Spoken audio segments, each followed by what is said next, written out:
Hello again, everybody. So, just do a real quick video on the upcoming alien mobilization here. You see we have the Civil War just ending. A lot of my fleets are still in red, but I made sure to still have my Punishers, which is what I'm probably going to be using for most of my Civil War. So yeah, I got them all fitted up, ready to go. Just a little preview of what I'm using. I got a Swarm Dom. Generally, I actually run... just to give you guys an idea of how you want to run this if you wanted to. What I like to do is run Loyal Battalion as such, carrier behind the cruisers, and then I kind of semi-auto it against the Reapers. That's probably what I'm going to be hitting this time. They actually offer the most points again, so thank God we don't have to hit barrage hives anymore. We'll see how kicks I changed them. Maybe I'll post another video a little bit into that.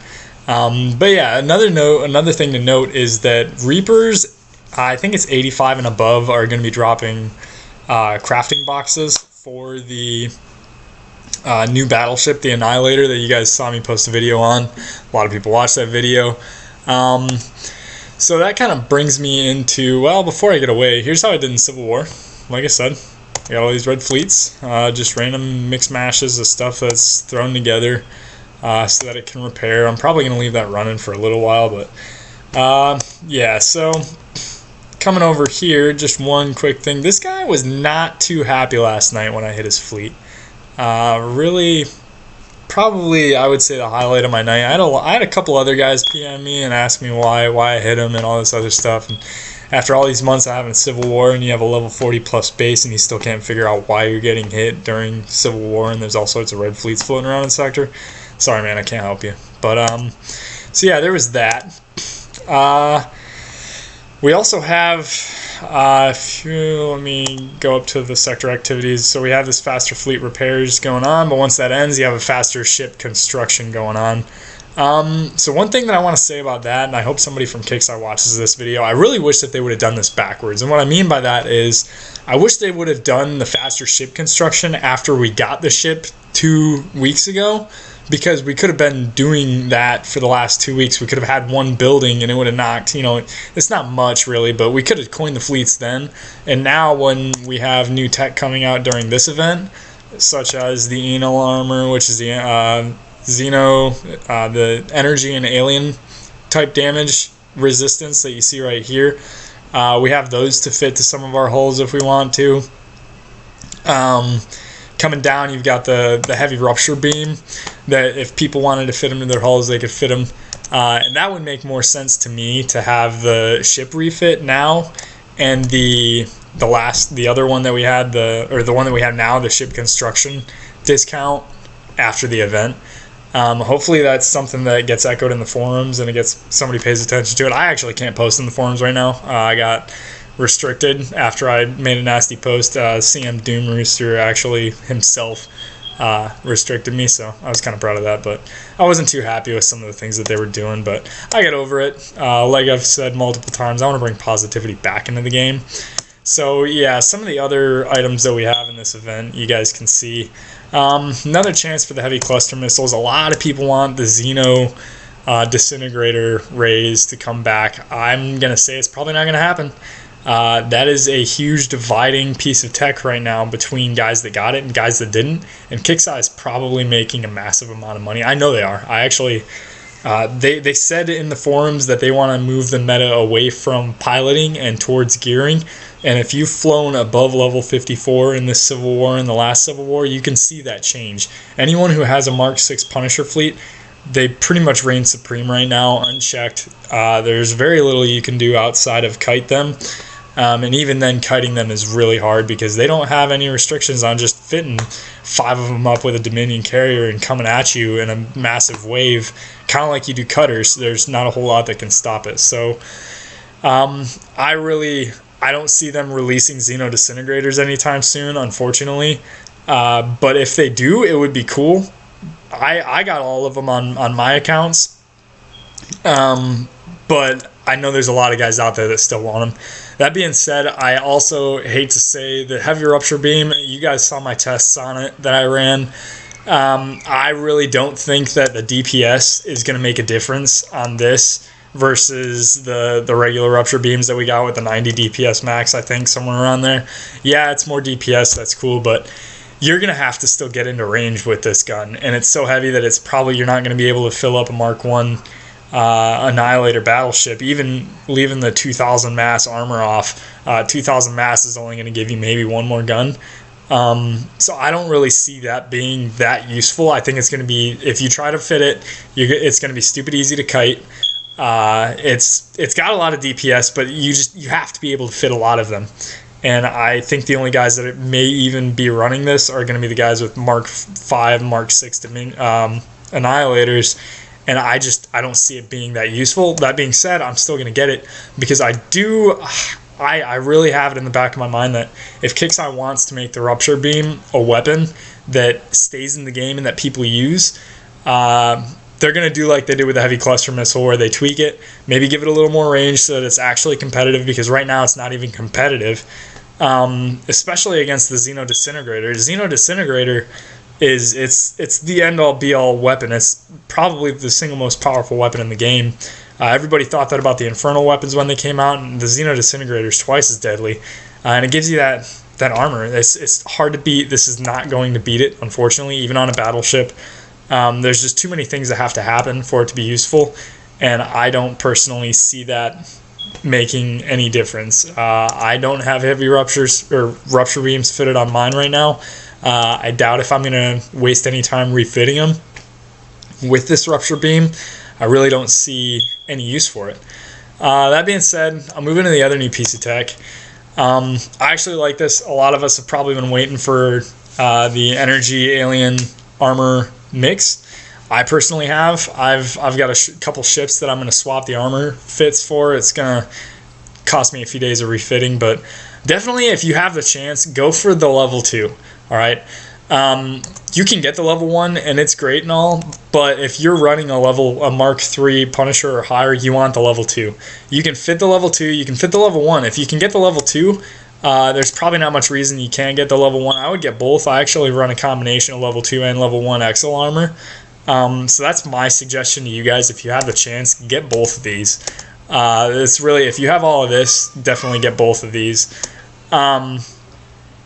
Then we come down, we have a lot, pretty much every classic prize that was offered last month is offered in this. You have the Xeno munitions, which only works on Alien, right? Keep in mind, it only works on the Alien type, so this will not work on your heavy cluster missiles.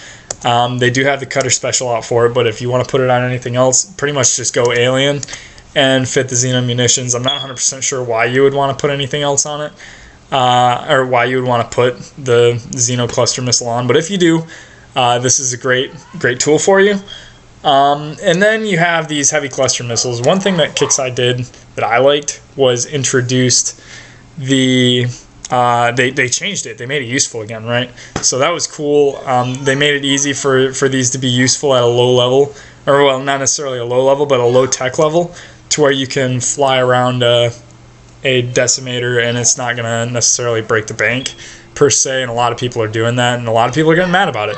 I'm kind of in between. I actually flew fits kind of like that back in the day with Pythons, and I had a blast. I loved flying those little fleets and seeing what I could kill that I probably shouldn't have been able to kill with low repair and high DPS. So it's always something that's kind of fun to play with, especially if you got a couple coins laying around. And it's like I've said in some of my posts that I've made, replies to comments. Yeah, I've coined a little bit this month. I actually haven't bought any more coin this month, but my birthday's this month, man. I'm gonna buy it. I'm gonna coin. It's just, that's how it is. I like playing Vega Conflict, and that's what I want to do for my birthday. So I'm probably going to. That being said, I haven't coined since March. But yeah, if you like what you do, put a little money into it. That's kind of a fun way to do it if you got like 1,000 coins laying around and you want to go see what you can do, and you just happen to have 6 decimators. Again, these aren't a bad way to fit to a decimator. You can get like an 80k effective hit point fleet with 5 hours of repair and friggin' 4,000, 5,000 DPS using some of these and the regular cluster missiles. And this is something that you can definitely add AM warheads to, whatever. Then you have the resists. Good chance to get these. Now, what I've been doing lately is I've been collecting all of these. I get a lot of points during these events. I strip farm. I fight with my punishers till they die. I let them repair, and I come back out after I've gotten everything that I want to get. So I'm probably going to do the same on this again. I don't really go for the parts boxes necessarily, but I definitely go for the cores because I can use those with either Demon Core or Iron Star Company. So, and you get 2 cores with each one. You get a whole set of patterns with the pattern boxes.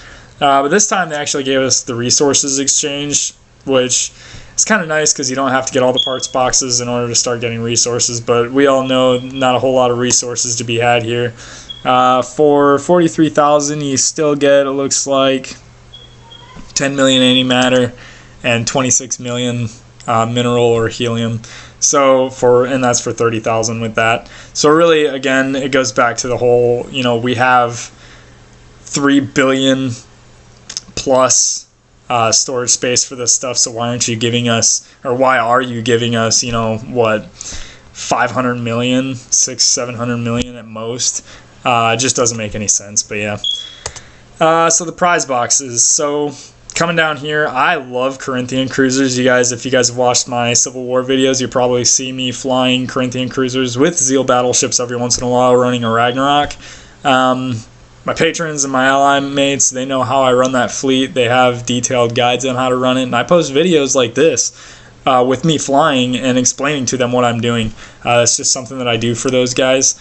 Valkyries, they're useful with fleet versus fleet destroyers, which I was very sad to see in excess of. I think if you're running fleet versus fleet destroyers, they're good to run at low level because it's a cheap way to get some points. But those guys that are running Damocles with Infernal Wave Drivers, I fucking hate those fleets. Pardon my language, but I really do. So now you have the gold prize box. So here you have the Freya. I love the Freya. Again, it's another ship that you can do crazy stuff with that nobody would expect because you can fit swarms on it. Then the Heretic, I hate the Heretic. I don't run it, but I do run Vigilantes. So this is a really easy way to get those, especially if you're lower level. Get these Vigilantes. They will pay off. The Infernal weapons, they're not as useful anymore. They still have a place, but for the time that you're taking to fit them up, you can get twice as much DPS out of a gun being fitted over to one of the new Xeno ships or whatever you want to call them. So it's hard to say that it's worth it because you can fit up a Xeno ship and build a Xeno ship in the time that you can, or less time than you can build a Demon Core ship and fit any of these. And you get more health, less repair time. It's just, it almost doesn't make any sense to even try to fit these anymore unless you're just a mega coiner, want to coin it and fly it below level 55. The only reason I still run mine is because I already had them fitted. I would not personally right now refit, with the exception of maybe 1 or 2 ships out there that some of my buddies know what I'm talking about because I've talked to them about it. There's very little that I would use these for. But again, these ships, they're pretty useful, and if nothing else, you need them later on. You need the resources later on, AM, helium, whatever. You can always scrap them. So that's another option too. I'm sitting on, God, how many Zeals am I sitting on right now? Let's go take a look. And then we'll maybe take a look at how I did in the Civil War. So I got, see, all these lances, which I stopped getting those boxes a while ago on this account. All these Zeals, these are empty Zeals. I don't have anything fitted to them. One of my Mark V's was a Zeal that they gave me. Most of my Covenants, actually, I had three Covenant cruisers. And then Kixeye ran the first decimation, and I got another 6. And the same thing with my Hellfires. I only had 2 Hellfires, and I got like 3 or 4 of those because I was focusing mainly on my other account. And again with the Basilisks, I got unfitted, partially fitted Basilisks that I was just using to kill time, and then I had 3 that I made myself. So, that's what it is.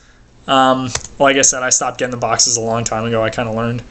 So let's go ahead and see how this turned out. So 93rd for our alliance, and I took 205th, which gets me 250 more coins than I spent. So I'm definitely cool with that. I'll go ahead and take that, and oh yay, boosted pulse rays and all these other prize boxes. And our sector did horrible, which I expected. So yeah, little idea about the event. I will actually go ahead and I'll hit Let's see how tough the Alien Reapers are. I'll hit an Alien Reaper really quick and see. Oh, I don't have a mouse on me right now, so I'm not going to try to scroll out. Let's see what these things offer first off. So here you have your Annihilator Mark II crafting. I'm just going to go ahead and hit this. I'm using the touchpad on my laptop right now, so let's see how hard the 83 Reapers are. I'm actually really curious, so let's go ahead and put this bad boy away, pop this bad boy out. We'll hit one of these. Oh, you know what? Screw it. I'm going to hit the 88.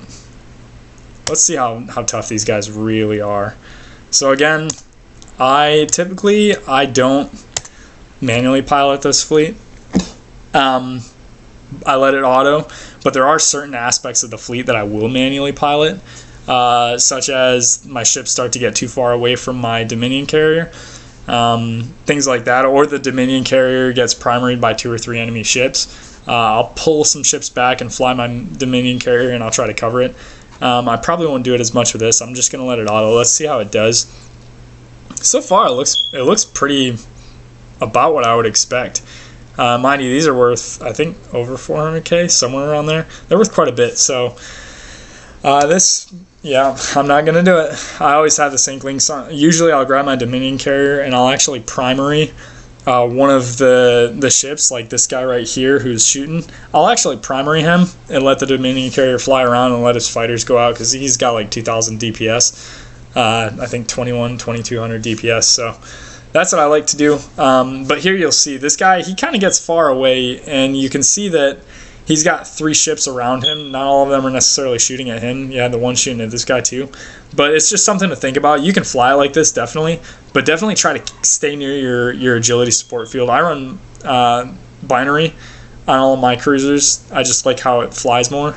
But there you have it. Let's see. I took about 4% damage and 400k intel. So all in all, I'd say that that's not bad.